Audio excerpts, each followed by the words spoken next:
साथियों नमस्कार। चूँकि 21वीं पशुगणना का कार्य शुरू हो चुका है, ये वीडियो आपको बड़ा इन्फॉर्मेटिव रहेगा, तो मेरी आपसे एक गुजारिश है कि वीडियो को स्किप करके ना देखें। कई बार क्या होता है कि अपने जल्दबाजी करते हैं तो फिर जो चीज़ काम की चीज़ होती है वो छूट जाती है। तो मेरी आपसे गुजारिश है कि वीडियो को पूरा देखें और पूरा ध्यान से देखें। अगर मुझे लगता है कि अगर आप ये वीडियो पूरा ध्यान से देखते हैं तो प्रगणक का जो कार्य है उसमें उसको कोई किसी प्रकार की परेशानी नहीं आएगी। और फिर भी अगर कोई परेशानी आती है तो आप कमेंट सेक्शन में पूछ सकते हैं और आपकी समस्या का समाधान करने का पूरा प्रयास किया जाएगा। तो 21वीं पशुगणना का जो गणना का कार्य को डिजाइन किया गया उसमें सबसे पहले है एन्यूमरेटर का कार्य। उनका कार्य है कि घर घर जाके डाटा का कलेक्शन करना और जो वो डाटा का कलेक्शन करेंगे उन डाटा को 21वीं पशुगणना की जो भारत सरकार द्वारा ऐप डेवलप की गई है उसमें अपलोड करना। उसके बाद में जब वो विलेज को सबमिट कर देंगे पशुगणना का कार्य पूर्ण करके, तो वो डाटा सुपरवाइज़र के पास चले जाएंगे। सुपरवाइज़र का कार्य ये होगा कि वो उन डाटा को एनालाइज करेंगे और अगर उनको कोई सस्पिशियस डाटा दिखेंगे तो वो एन्यूमरेटर को पार्शियली भी डाटा वापस भेज सकते हैं दोबारा करने के लिए, या उसको कम्प्लीटली रिजेक्ट भी कर सकते हैं। अगर सुपरवाइज़र को लगता है कि डाटा बिल्कुल सही है तो वो डीएनओ को भेज देंगे, जो जिला नोडल अधिकारी हैं उनको भेज देंगे और वो उस डाटा को स्क्रूटनाइज करके वो स्टेट एजेंसी को भेज देंगे। क्योंकि इन्यूमरेटर का कार्य बहुत महत्वपूर्ण है, क्योंकि डाटा का कलेक्शन जो है इन्यूमरेटर के द्वारा किया जाना है। तो इन्यूमरेटर को ये बिल्कुल ध्यान देने वाली बात है कि अगर डाटा कलेक्शन में अगर किसी भी प्रकार की अगर मान लो गलती होती है तो भारत सरकार के पास जो 21वीं पशुगणना के डाटा का जो अंतिम प्रारूप तैयार होगा उसमें बहुत ज़्यादा डिफरेंस आ सकता है। तो ये एक महत्वपूर्ण बात है कि जो भी इन्यूमरेटर यानी प्रगणक जो हैं उनको ये काम बहुत ही सावधानी से और बहुत ही डेडिकेटेड होकर काम करना है। तो आज बात करेंगे कि जो इन्यूमरेटर हैं वो जो घर घर जाके डाटा का कलेक्शन करेंगे, उन डाटा को जो 21वीं पशुगणना की जो ऐप है उसमें किस प्रकार से वो अपलोड करेंगे। तो सबसे पहले तो गूगल प्ले स्टोर में जाके 21st लाइव स्टॉक सेंसस जब लिखेंगे तो इस ऐप को यहाँ से अपने डाउनलोड कर लेंगे।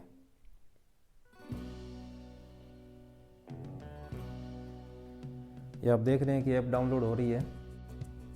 तो ऐप डाउनलोड होने के बाद में जो विभाग द्वारा आपको आईडी और पासवर्ड जो दिए गए हैं प्रगणक को, वो डाल के इस ऐप में वो लॉगिन कर लेंगे। तो लॉगिन करने के बाद में वो अपने डैशबोर्ड पे देख सकते हैं कि उनको जो विलेज, उनकी आईडी में जो विलेज मैप हैं, यानी कि कौन कौन से विलेज में, या अगर बात करें शहरी क्षेत्र की तो कौन कौन से वार्ड में उन्होंने पशुगणना का कार्य करना है, तो वो सारे उसको उसमें विलेज मैप मिलेंगे। ये डाउनलोड हो गई है तो अपने यहाँ से इसको ओपन करते हैं। ओपन करते हैं तो ये एक बार एक्सेस मांगेगा लोकेशन का, तो वो आप दे देंगे। अब आप देखें कि लॉगिन टू योर अकाउंट यानी यूज़र नेम और पासवर्ड। तो यूज़र नेम और पासवर्ड जो विभाग द्वारा आपको दिए गए हैं वो डाल के आप यहाँ से उसमें लॉगिन कर लेंगे। लॉगिन करेंगे तो ये फ़ोटोज़ और वीडियो ये एक्सेस मांगेगा, जो आप इसको अलाउ कर देंगे। अलाउ करने के बाद में कुछ इस तरह का इंटरफेस खुल जाएगा। आप इसमें लॉगिन हो चुके हैं। तो आप देख पा रहे हैं कि स्टेट वाले कॉलम में स्टेट का नाम ऑलरेडी आपको लिखा मिलेगा, जिस राज्य में आपको कार्य दिया गया है।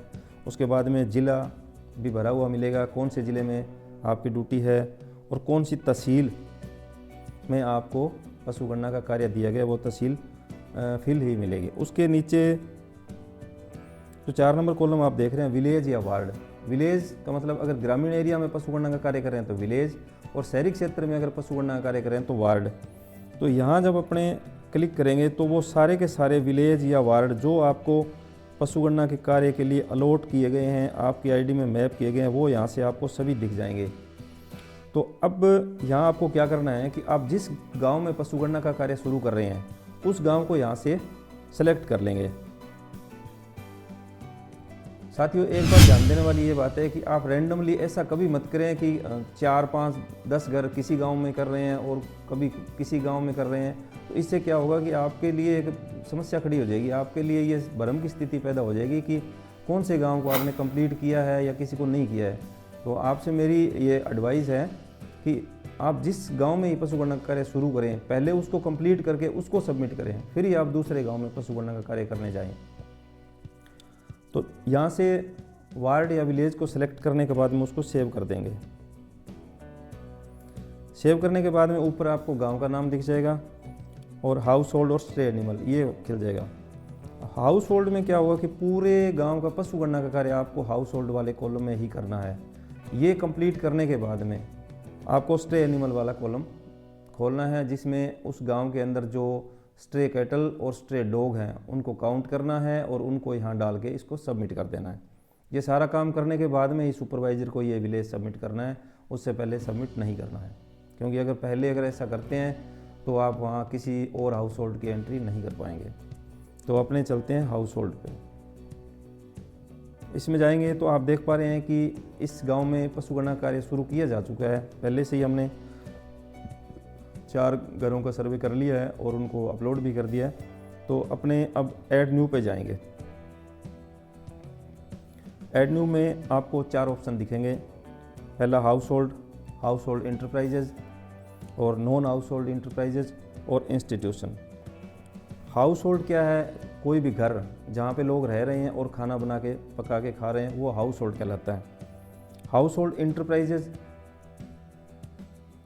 इसमें देखें तो ये देख पा रहे हैं कि अगर कोई व्यवसाय कर रहे हैं, जैसे इसमें खुला है dairy farm, poultry farm, बच्चर shop, pig farm, सीप फार्म, गोट फार्म और अदर्स, ये एक से ज़्यादा परिवार मिलके कर रहे हैं और ये जो व्यवसाय वहाँ हो रहे हैं ना, वहाँ मतलब लोग रह रहे हैं, उनका हाउस भी वहाँ है, तो ये हाउस होल्ड इंटरप्राइजेज में आएगा।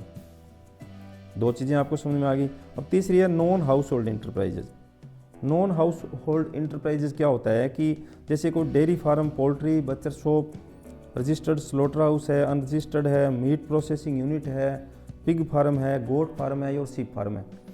ये वही चीज़ें हैं जो आपने हाउस होल्ड इंटरप्राइजेज में देखी थी। लेकिन हाउस होल्ड इंटरप्राइजेज और नॉन हाउस होल्ड इंटरप्राइजेज में फ़र्क ये है कि वहाँ परिवार रह भी रहे थे और व्यवसाय भी कर रहे थे।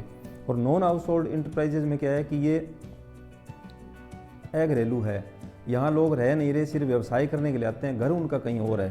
तो अगर इस तरह की स्थिति है तो आप नॉन हाउस होल्ड इंटरप्राइजेज में डालेंगे, ये आप ध्यान रखेंगे, क्योंकि डेयरी हाउस होल्ड इंटरप्राइजेज में भी आएगी और नॉन हाउस होल्ड इंटरप्राइजेज में आएगी। इसी प्रकार पिग फार्म, सीप फार्म, इस तरह से। अब चौथा कॉलम है इंस्टीट्यूशन। इंस्टीट्यूशन में आप देख पा रहे हैं कि पहला कॉलम है गौशाला। अगर आप जिस गांव या वार्ड में कर रहे हैं वहाँ गौशाला है तो उसमें वो आ जाएगी। उसके बाद में कोई एग्रीकल्चर यूनिवर्सिटी है, वेटनरी कॉलेज है, कोई मंदिर है, धर्मशाला है, पंचायत घर है, मॉस्क्यू है, डिफेंस एस्टेब्लिशमेंट है, अदर इंस्टीट्यूशन यानी कि जैसे वाटर वर्क्स है, स्कूल है वगैरह, जो इसमें इंस्टीट्यूशन वाले कॉलम में आ जाएगी। तो इन्यूमरेटर के लिए ये सबसे अहम ध्यान देने वाली बात है कि उसको house hold enterprises, non house hold enterprises और इंस्टीट्यूशन, इन चारों का पता होना चाहिए कि किस घर की या किस इंस्टीट्यूट की या कौन सी संस्था की एंट्री इनमें कौन से कॉलम में डालनी है। अगर ये आप ध्यान रखेंगे तो ये कार्य बहुत ही इजी है।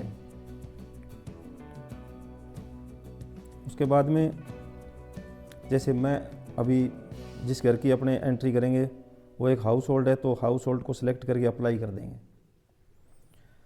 अप्लाई करने के बाद में आपको ये विंडो खुल जाएगी। इसमें आप देख पा रहे हैं कि सबसे पहले नेम, तो आप उसका नाम डाल देंगे।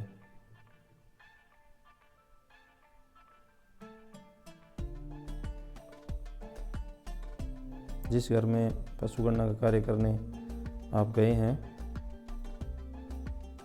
उसके मुखिया का नाम यहाँ पे डाल देंगे।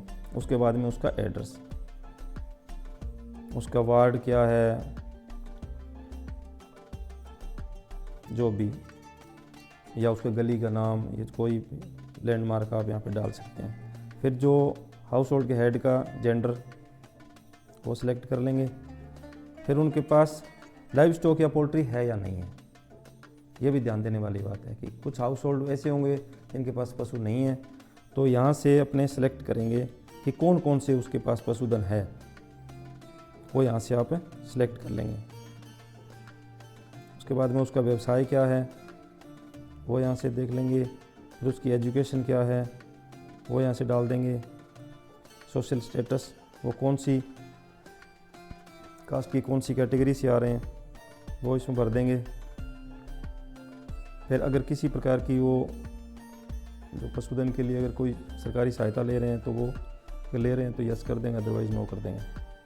उनके पास ज़मीन कितनी है वो पशुपालक से अपने हाउस होल्ड का जो हेड है उससे पूछ लेंगे, तो उससे अपने इसमें डाल देंगे। अब जो पशुधन है उनमें जेंडर कौन सा है जो ज़्यादा उसमें समय व्यतीत करते हैं, यानी मेल ज़्यादा संभालते हैं उस घर के सदस्य या फीमेल, तो वो अपने उससे पूछ के उसमें डाल देंगे। अगर वो पेस्टोरल कम्युनिटी से है यानी घुमंतु है तो उसमें यस करेंगे, अदरवाइज उसमें नो कर देंगे।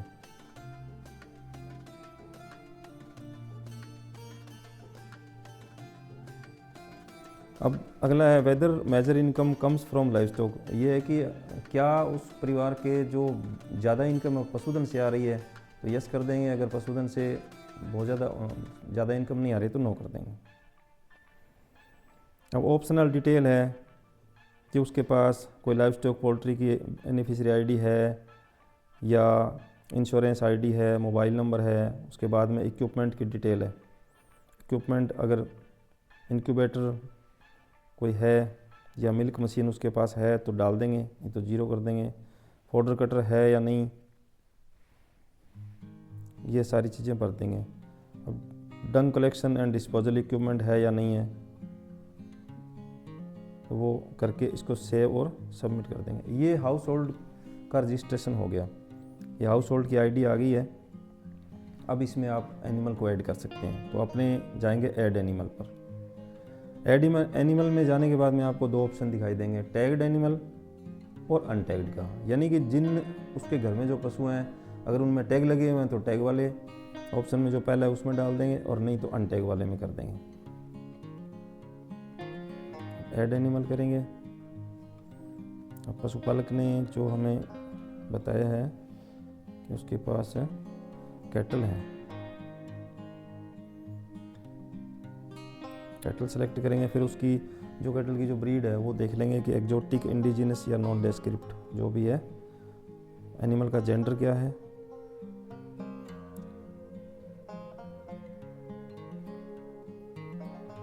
फिर एनिमल की जो एज क्या है तो एज डाल देंगे, पर्पस और पशुओं की संख्या।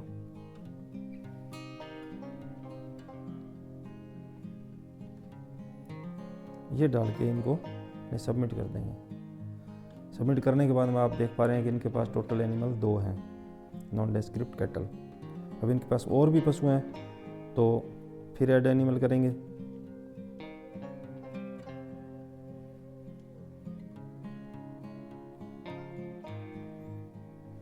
बफेलो है इसके पास एक और फीमेल है,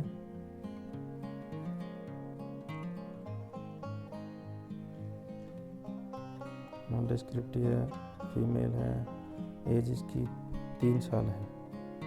3 साल का ये जो drop down menu animal age में खोलेंगे तो अंडर 1 साल 1 to 3 ईयर एंड अबव, तो इसकी 3 ईयर है तो 3 ईयर एंड अबव उसको सिलेक्ट कर लेंगे। पर्पज़ इनके पालने का पर्पज़ मिल्क ही है, इनके पास एक ही है बफेलो, इसको यहाँ से सेव कर देंगे। अब आप देख रहे हैं कि इनके पास टोटल एनिमल जो सर्वे हमने किया उसमें 3 थे, तीनों की एंट्री आ चुकी है। तो अब इसको सेव एंड नेक्स्ट जो नीचे देख रहे हैं, अगर और एनिमल है तो ऐड एनिमल में जाएंगे, अदरवाइज सेव एंड एग्जिट कर देंगे, सेव एंड एग्जिट। अब ऐसा करने से आपको ये टैग्ड अनटैग्ड एनिमल की जो टोटल हाउस होल्ड की डिटेल है इसमें आप देख सकते हैं। ये आपने जो चीज़ें भरी हैं, ऑप्शनल डिटेल, इक्विपमेंट्स की डिटेल, ये आप चेक कर लेंगे। अगर आपको लगता है कि ये बिल्कुल सही है, अगर नहीं सही है तो एडिट कर सकते हैं, अदरवाइज इसको ओके कर देंगे। ओके करने के बाद में आप देख रहे हैं कि हाउस होल्ड की आईडी आ गई है, details have been saved successfully का मैसेज आ गया है, यानी इस हाउस होल्ड की एंट्री भी हो गई और इसके जो लाइव स्टॉक थे उनकी एंट्री भी हो गई है। ये एक एंट्री कंप्लीट हो गई है। अब कर देंगे गो बैक टू होम, उस गांव के वहीं वापस आ जाएंगे। उसके बाद में यही प्रक्रिया फिर दोहराएंगे, ऐड एनिमल पे जाएंगे, नेक्स्ट हाउस होल्ड या नॉन हाउस होल्ड इंटरप्राइजेज या हाउस होल्ड इंटरप्राइजेज या इंस्टीट्यूशन, जिस भी प्रकार की जो भी डिटेल अपने को मिलती है वो सारी की सारी फिल करते जाएंगे और अंत में जब उस गांव का पूरा सर्वे हो जाएगा या उस वार्ड का पूरा पशुगणना का कार्य कंप्लीट हो जाएगा और अपलोड डाटा कर देंगे, तो उसके बाद में स्ट्रे कैटल और स्ट्रे डॉग की जो गणना करके वो नीचे इसमें डाल देंगे और उसके बाद में इस विलेज को सबमिट टू सुपरवाइज़र कर देंगे। तो मिलते हैं नए वीडियो में जल्दी, तब तक के लिए धन्यवाद।